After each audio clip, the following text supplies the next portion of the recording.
Have you ever noticed how the word independent stirs up discomfort in others? On the surface, society celebrates independence. It's praised in speeches, written into mottos, and used to sell lifestyles of freedom. But when a person truly begins to embody independence, not just financial, not just practical, but deep psychological independence, something strange happens. They are no longer celebrated. They are questioned, criticized, even feared. Carl Jung once said that the greatest privilege of a lifetime is to become who you truly are. Yet few people realize how unsettling that process can be to others. Because the moment you stop depending on their approval, their validation, their attention to define your worth, you hold up a mirror. And in that mirror, people are forced to confront the truth of their own dependence. Independent people are often accused of arrogance. They are called cold, distant, or even selfish. But the truth is far more complex. Their independence is not born of pride. It is born of necessity. It is forged in the fires of disappointment, shaped by betrayals, polished by countless nights of self-reflection. An independent soul is rarely one who had an easy path. More often, it is the one who learned, sometimes painfully, that relying on others to fill the emptiness only deepens the void. Picture this. A person chooses to walk a road without the usual crutches society provides. They are not rushing into relationships just to avoid being alone. They are not molding themselves into someone else's expectations just to be accepted. They are not spending every ounce of their energy trying to prove their worth to those who cannot even see their own. Instead, they are standing still, rooted, facing their own silence. And silence frightens people, because silence strips away illusion. In silence, there is no applause, no approval, no mask. There is only the self, the raw, unpolished truth of who you are. Jung called this individuation, the process of becoming whole by integrating both light and shadow. Independent people are those who chose to walk that path, even when it meant walking alone. This is why they are misunderstood. Society is built on conformity, on belonging, on the subtle pressure to keep everyone moving in rhythm. And yet, the independent person dares to step out of line, to dance to a rhythm only they can hear. They do not live in rebellion for rebellion's sake. They live in alignment with their own soul, which no longer accepts chains, however gilded they may be. Perhaps you felt this too, the strange tension of being both admired and resented for your independence.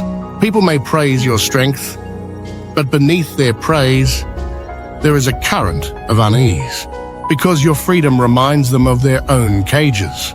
Your clarity reveals their compromises. Your refusal to settle illuminates the places where they accepted less, and so they do not know what to do with you. Jung would remind us that projection is everywhere. When others misunderstand your independence, it often has little to do with you.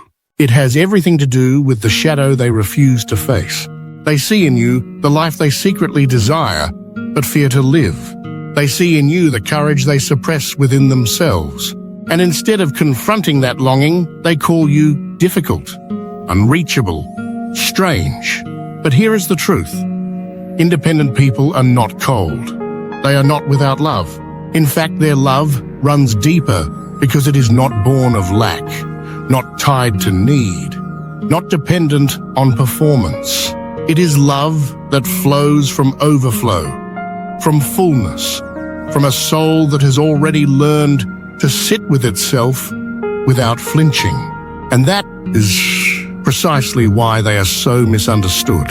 Because we live in a world that confuses dependence with devotion, control with connection, need with love, So the next time someone accuses you of being too independent, too selective, too strong, remember this. What they really mean is that your very existence unsettles the illusions they cling to. And rather than see it as rejection, see it for what it is, a sign that you are walking the rarest of paths, the path Jung described as individuation, the journey not toward approval, but toward wholeness. Independence is not loneliness. How many times have you heard it? You must be lonely. Or perhaps you'll change your mind one day. Nobody really wants to be alone forever. It is one of the most persistent myths about independence that it is merely loneliness in disguise, that deep down, every person who stands on their own must secretly be aching for someone else to fill the silence. But Carl Jung would urge us to look deeper.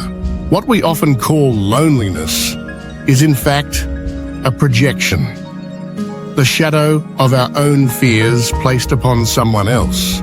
Because if we ourselves cannot bear to be alone, how could anyone else possibly enjoy it? If we dread silence, we assume silence must be dreadful for everyone. This is not truth. This is projection. Independent people are often misunderstood, precisely because they are comfortable in spaces most others flee from. They can sit with themselves for hours, even days, without needing the constant noise of companionship to feel alive. They can eat alone, walk alone, travel alone, and not once feel incomplete. And that unsettles those who have never tasted that kind of inner sufficiency. Loneliness is not the same as solitude. Loneliness is the absence of connection, a hunger that gnaws at the spirit. Solitude is the presence of the self, a fullness that expands quietly, like roots spreading underground. When an independent person chooses solitude, they are not running from people. They are returning to themselves. And yet, to the outside world, this return looks like absence. Society mistrusts what it cannot categorize. And so the independent person is judged cold, distant, antisocial. But what if the truth is the opposite? What if independence is not the absence of love, but the very condition that makes deeper love possible? Jung once said, "Loneliness does not come from having no people around, but from being unable to communicate the things that seem important to oneself." And isn't that the hidden truth here? Independent people often choose silence because so much of ordinary conversation feels empty, shallow, disconnected from what matters most. It is not that they do not want to connect. It is that they refuse to dilute their essence just to be tolerated. Think of a river. It does not flow to every ditch or puddle. It carves its own path, patiently, deliberately, until it meets the sea. Independent souls are like that river. Their solitude is not stagnation. It is movement towards something vast, something true, something whole. So the next time someone mistakes independence for loneliness, remember, what they are truly seeing is their own fear of being left alone with themselves. They cannot imagine solitude as sanctuary because their shadow has not yet been faced. They cannot imagine independence as strength because they have not yet claimed their own. Independent people are not lonely. They are selective. They are not cold. They are clear. And their solitude is not absence. It is presence, the kind of presence that unsettles precisely because it cannot be controlled. There is something profoundly unsettling about a person who no longer depends on approval, applause, or validation to know who they are. To most of the world, this is not freedom. It is rebellion. It is dangerous. Why? Because it cannot be controlled. Carl Jung observed that societies thrive on conformity. We are given roles, scripts, identities. We are told what success looks like. what relationships should mean, what paths are respectable. The collective loves order, because order is predictable. And yet, the independent person does something radical. They step outside the script. They live by essence rather than convention. And in doing so, they expose the fragility of the rules everyone else follows. Think of how unsettling it is for someone who believes happiness is only found in constant companionship to meet a person who is joyful in their solitude, or how threatening it feels for someone who measures their worth in material status to meet a person who radiates contentment without chasing wealth.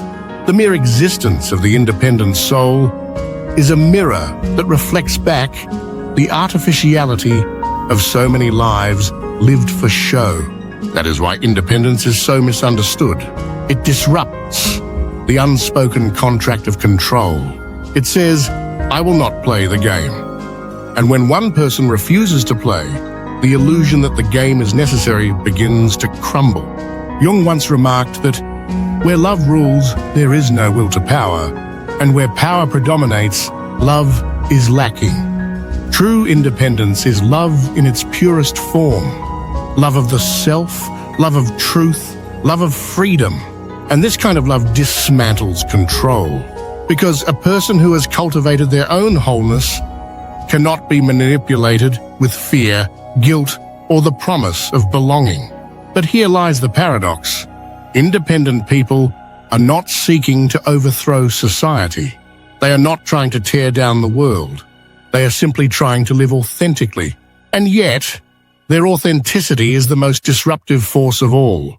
Because the moment you stop needing permission to exist, you are beyond the reach of control. Imagine someone who, after years of bending to please others, finally stands straight. They no longer contort themselves to fit expectations. They no longer apologize for their truth. They simply stand. Do you feel the weight of that? It is not loud. It is not aggressive. It is quiet. But it shakes the ground. This is why independent people attract both admiration and resentment. To those still trapped in dependency, they appear cold, selfish, unwilling to play along. But to those who have begun their own inner work, they appear luminous, magnetic, alive. So when people misunderstand independence, when they call it arrogance or rebellion, they are really confessing something.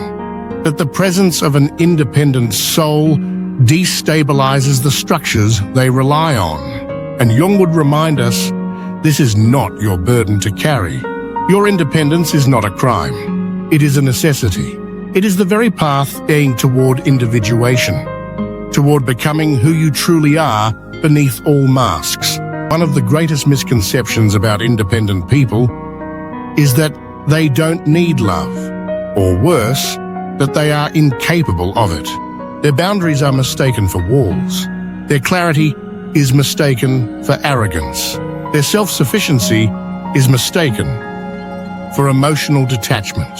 But Carl Jung would suggest the opposite. Independence is not the absence of love. It is the soil where real love finally has the chance to grow.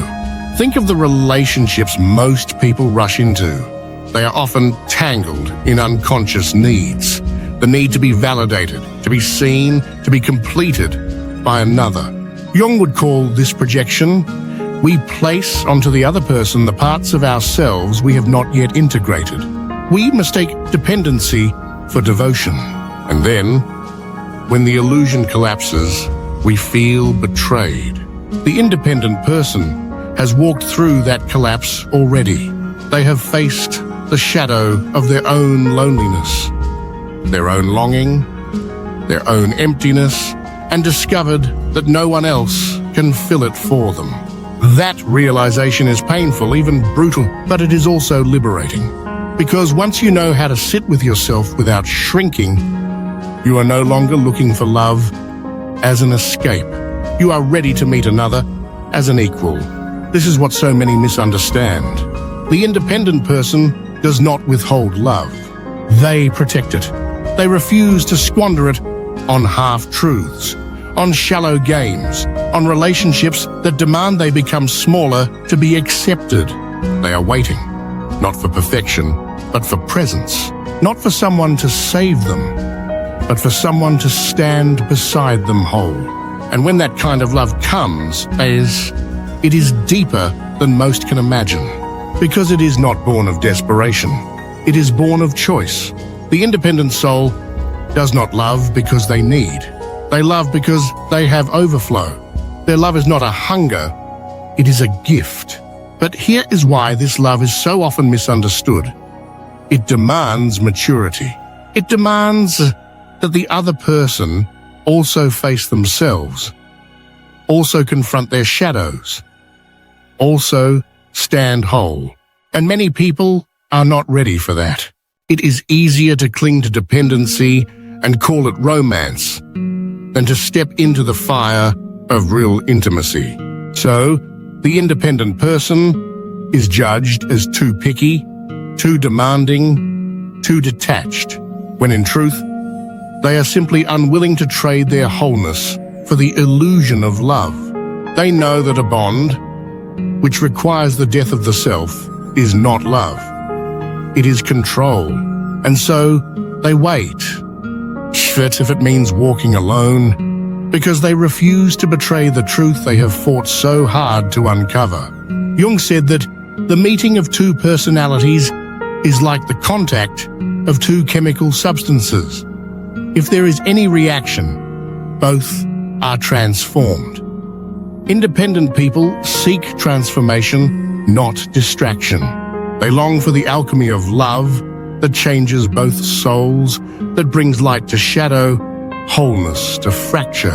And until that is possible, they stand firm in their independence, not as a rejection of love, but as its deepest preparation.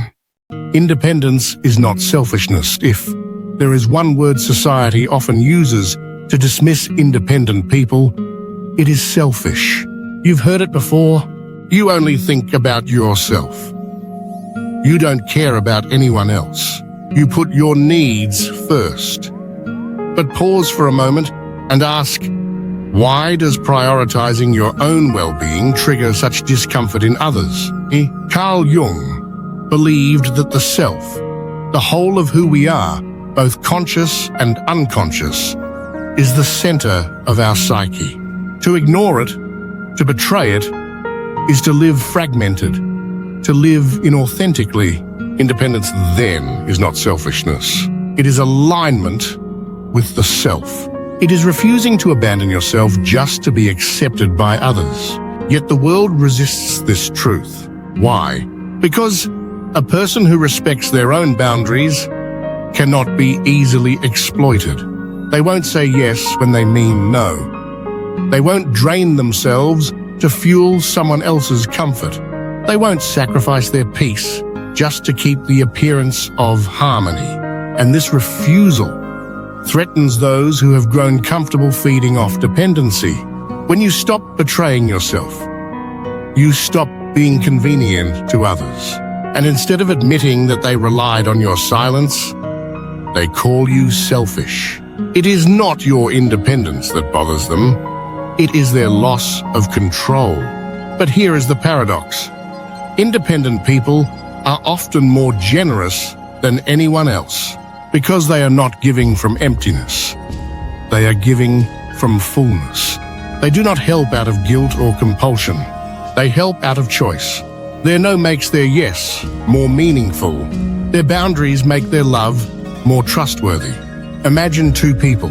One says yes to every request, even when they are exhausted, resentful, or secretly unwilling.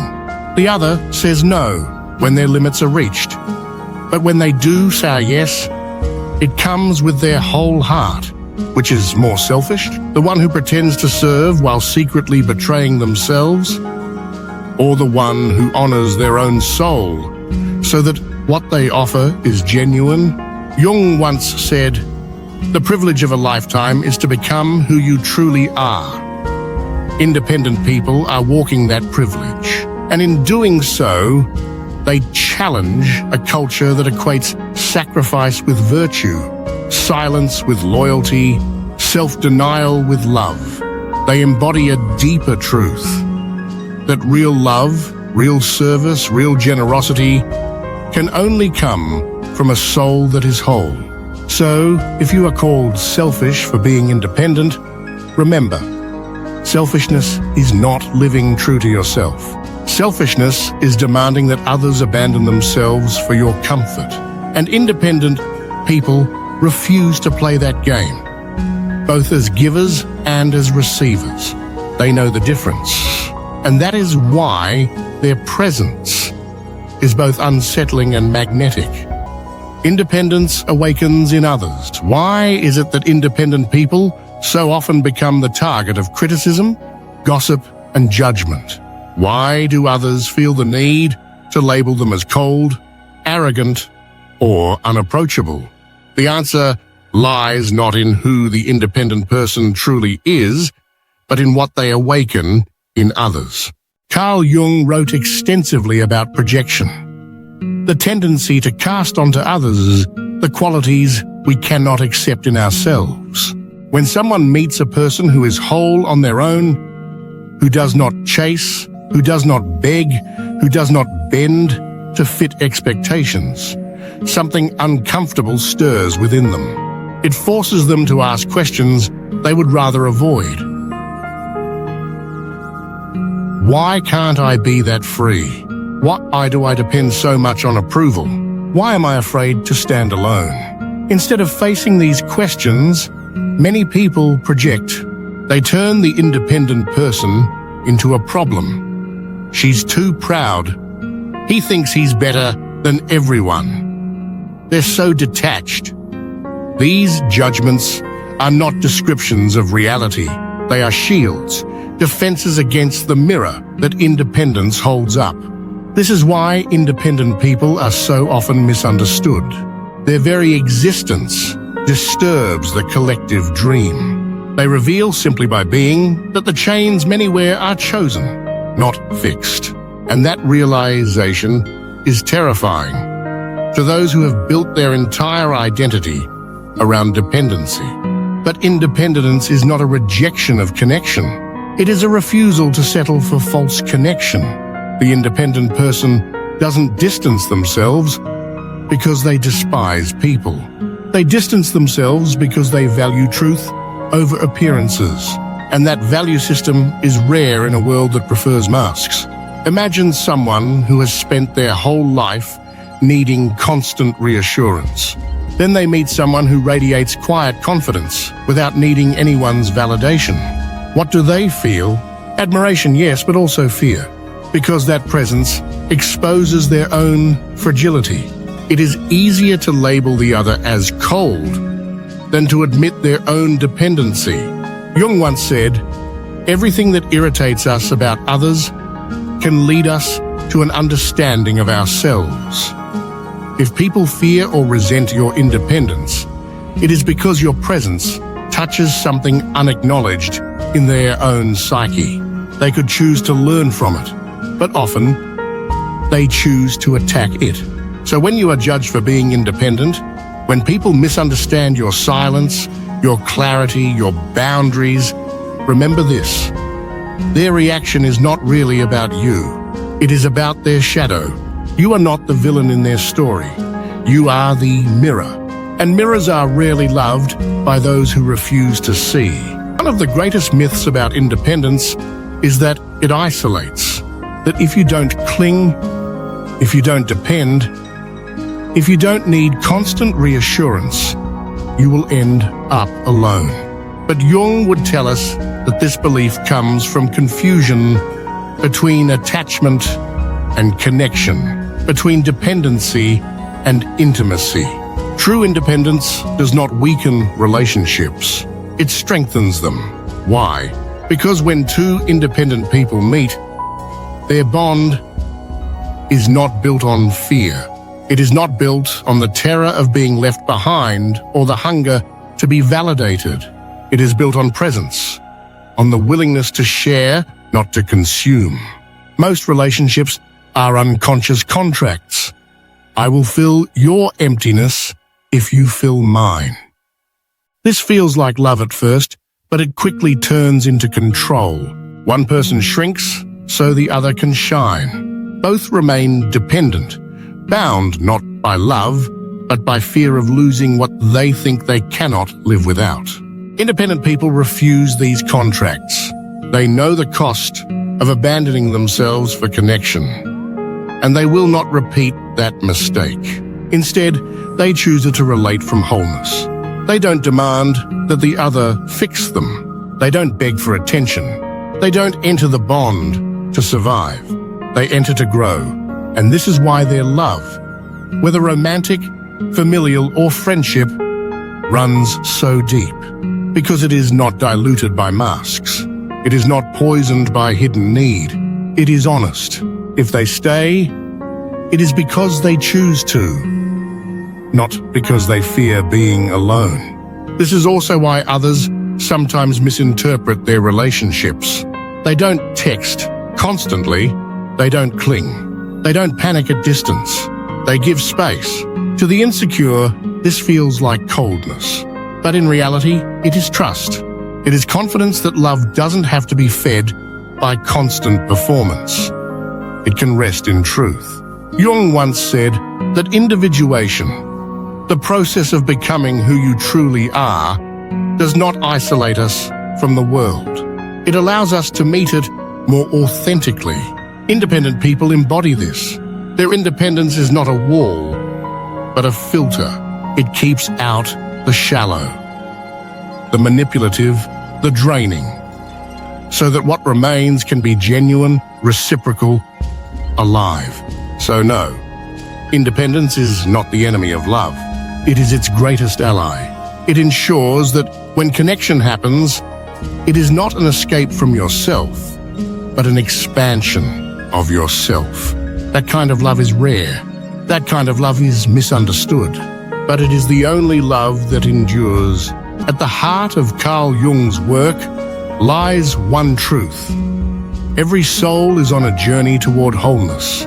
We are not here to live as fragments, shaped only by the expectations of others. We are here to integrate our shadow, to reconcile our opposites, to become ourselves fully.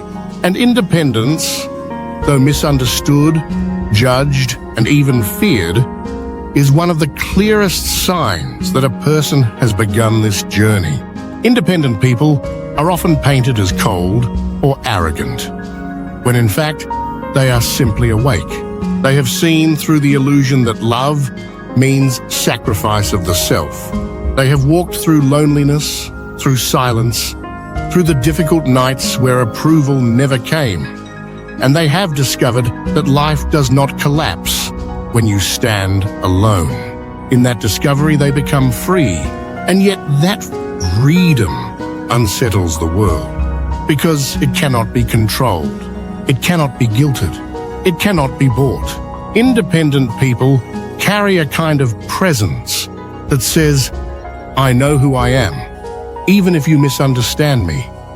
I know my worth, even if you don't recognize it. I know my path, even if you don't walk beside me. This is why they are the most misunderstood, because their very being exposes the places where others are still bound by fear, by need, by conformity. They are living proof that you can step outside of those chains. And proof, in a world that thrives on dependency, is dangerous. But here is the deeper truth. Independence is not the end of love, of connection, of belonging. It is the beginning. Because only when you no longer need love to survive can you truly love without fear. Only when you no longer need approval can you show up as your full self. Only when you no longer betray your own soul can you enter into bonds that honor both souls equally. Jung once said, the most terrifying thing is to accept oneself completely. That is the essence of independence. It is not rebellion. It is not arrogance. It is self-acceptance so deep, so complete, that no misunderstanding can undo it. So if you are independent, if you are misunderstood, if others project their fears onto your freedom, remember this: you are not broken. You are not cold. You are not lost. You are becoming. You are walking the paths of individuation. And that path will always look strange to those who have not yet begun it. But one day, they may look at you and realize you were not rejecting the world. You were teaching it, not with speeches, not with arguments, but with presence, with the quiet, undeniable strength of a soul that finally knows itself. And when that day comes, they will see what you have always known. Independence is not the absence of love. It is the presence of the self. And from that presence, everything true, love, connection, belonging flows effortlessly.